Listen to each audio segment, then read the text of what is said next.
کم نصیبی سے جہاں ہم رمضان کو رخصت کر رہے ہوتے ہیں، رمضان کو وداع کہہ رہے ہوتے ہیں،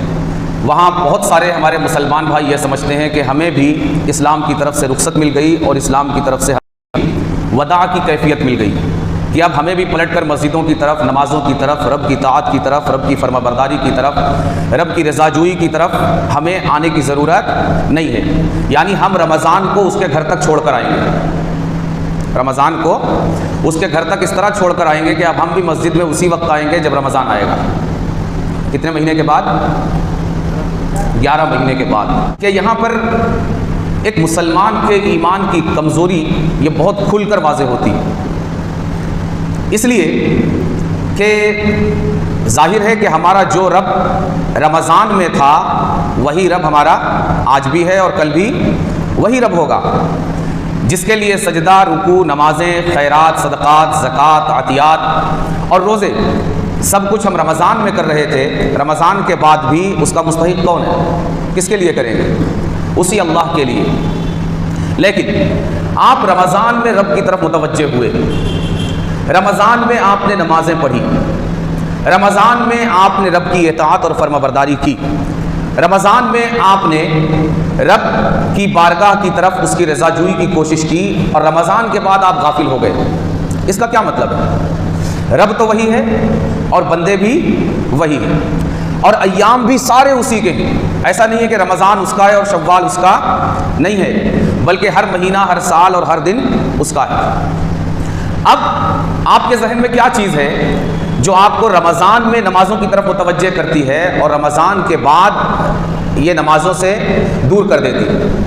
اپنے رب سے غافل کر دیتی ہے؟ کیا چیز ہے؟ اس بات میں جب ہم غور کریں گے کہ آخر ہم رمضان میں رب کی طرف متوجہ ہوئے اور رمضان کے بعد یہ رب سے غافل ہو گئے، اور رب معاذ اللہ رب العالمین ہمارا بدلہ نہیں اور ہم بھی بدلے نہیں،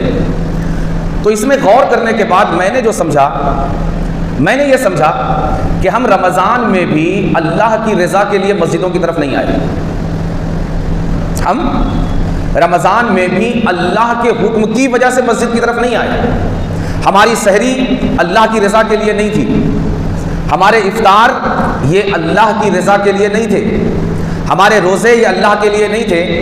بلکہ ایک معاشرتی اور ایک کلچرل ویو سے ایک رسم اور راہ نبھانے کے لیے ہم رمضان میں اللہ کی طرف متوجہ ہوئے تھے۔ یعنی دین کی روح اس رسم سے غائب تھی۔ رمضان میں بھی ہم نے جو کچھ کیا وہ رسمن کیا۔ اگر ہم اللہ کے حکم کی وجہ سے رمضان میں اگر نمازوں کی طرف آتے، اللہ کے حکم کی وجہ سے اگر رب کی اطاعت اور فرما برداری کی طرف آتے، اللہ کے حکم کی وجہ سے اگر رب کی بارگاہ کی طرف متوجہ ہوتے اور اللہ کے حکم کو بنیاد بنا کر اگر اس کی رضا جوئی کی کوشش کرتے، تو ظاہر ہے کہ ہمارا جو رب رمضان میں تھا وہ وہی رب شوال میں بھی ہے، وہی رب ذوالقعدہ میں بھی ہوگا، وہی رب ذوالحجہ میں بھی ہوگا، اور وہی رب محرم الحرام میں بھی ہوگا اور اس کے ماں بعد بھی ہوگا۔ اس لیے رمضان کے جانے سے ہماری ایکٹیویٹی میں کوئی فرق نہیں آتا، لیکن ہم دیکھتے ہیں کہ جب رمضان کے بعد کی ہماری زندگی اور رمضان کی زندگی میں زمین آسمان کا فرق ہے، تو اس کا مطلب یہ ہے کہ رمضان میں ہمیں رب کی طرف لانے والی چیز یہ رب کا حکم نہیں تھا، بلکہ کیا تھا؟ ایک رسم بن گئی ہے، ایک کلچرل سسٹم بن گیا ہے کہ رمضان میں 4 بجے اٹھ کر کھانا کھانا ہے، اور پھر شام میں تقریباً 6:30-7 بجے ایک بار کھانا ہے، اور